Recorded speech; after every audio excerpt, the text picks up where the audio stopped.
Have you ever seen something that projects a certain decade and the perspective of everything that a kid loves?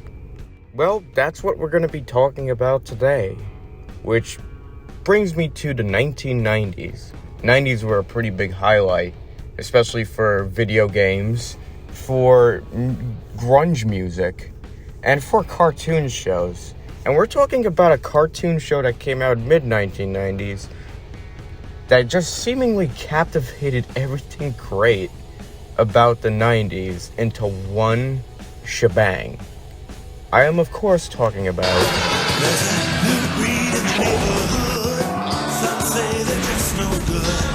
Half shark, half man, fighting evil, that's the best. They may have been copycats of the Teenage Mutant Ninja Turtles, but these guys were fucking awesome. The Street Sharks especially left a mark on television, had a successful toy lineup, had awesome visuals, decent voice acting, and did I mention that the soundtrack really fucking slaps?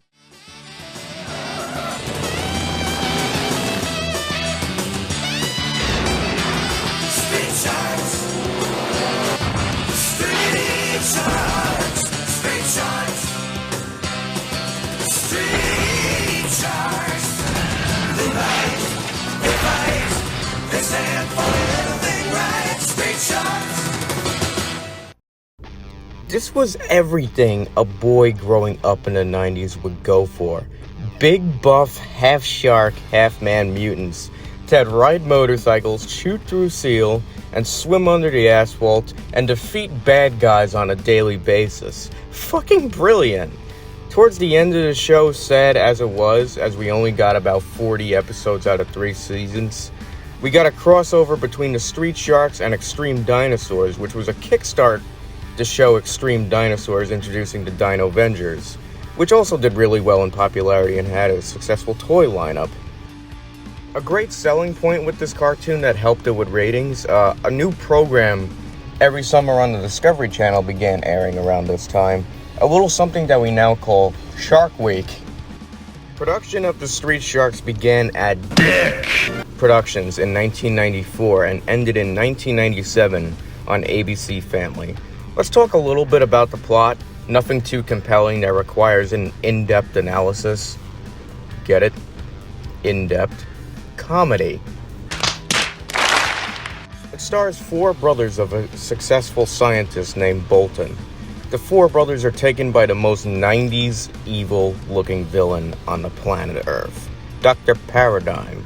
Dr. Paradigm splices the boys' DNA with that of multiple species of sharks, transforming them into the Street Sharks, and they're jawsome. Let's talk about the stars of the show, because each character is unique in their own way, especially with the sort of shark species that they became, also their unique powers, and major character traits that you'll find them doing within the show. You have Streaks, voiced by Andrew Rannells, who is the level-headed ladies' man of the 4. He's called Streaks because of the purple stripes on his back, which also akins to his species, which is a tiger shark. He likes rollerblading, very laid back, usually the smooth talker kind of guy. He's also pretty powerful and pretty fast when it comes to swimming under the asphalt. Then you have Jab, who is a hammerhead shark mutant, and is the more lazier of the 4, who's occasionally good at some mechanical work and also uses his head like a hammer on his own enemies. He's voiced by Matt Hill, and fun fact about Matt Hill, he would go on to voice Ed in Ed, Edd n Eddy for the entire 7-season run of that TV show. So this is him before he got really popular in the voice acting industry, and I think that's really cool.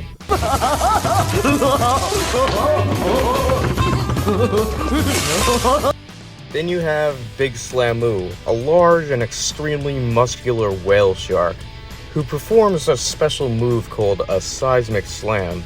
And his character is basically that of the laid-back, football-playing jock character. Not really too much special about him, but you know what, you gotta have some kind of, like, I guess, standard token character of that nature in the TV show. He's voiced by Andrew Reynolds also. And my personal favorite of the four is Ripster, voiced by Lee Tokar. A great white shark that rides a Harley, is really smart and good with his hands in mechanical work. He's always inventing something. He's the leader of the group entirely, and he's always smart on his feet and making the right decisions. He's able to bite through steel, and just overall, Badass motherfucker! there is really no way to explain this whole show's run without spoiling it for those who've never seen it. And I really don't want to come off as one of those people who explains things bit by bit over an extended period of time. The whole series is available on YouTube, so you can check it out for yourself, and I highly recommend it. This was a smorgasbord of many things that are awesome, and usually captivated the interest of boys between the ages of maybe 5 to 12 years old. I am jealous that I was never a 90s kid.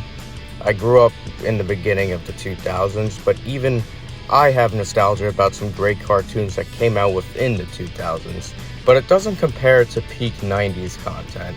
90s content is all by itself in its own unique way. So much nostalgia can be derived from the 90s, and the cartoon shows that came and went every now and then were some of the greatest to ever grace the front of a TV.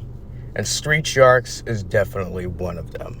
Street sharks, they bite, they stand for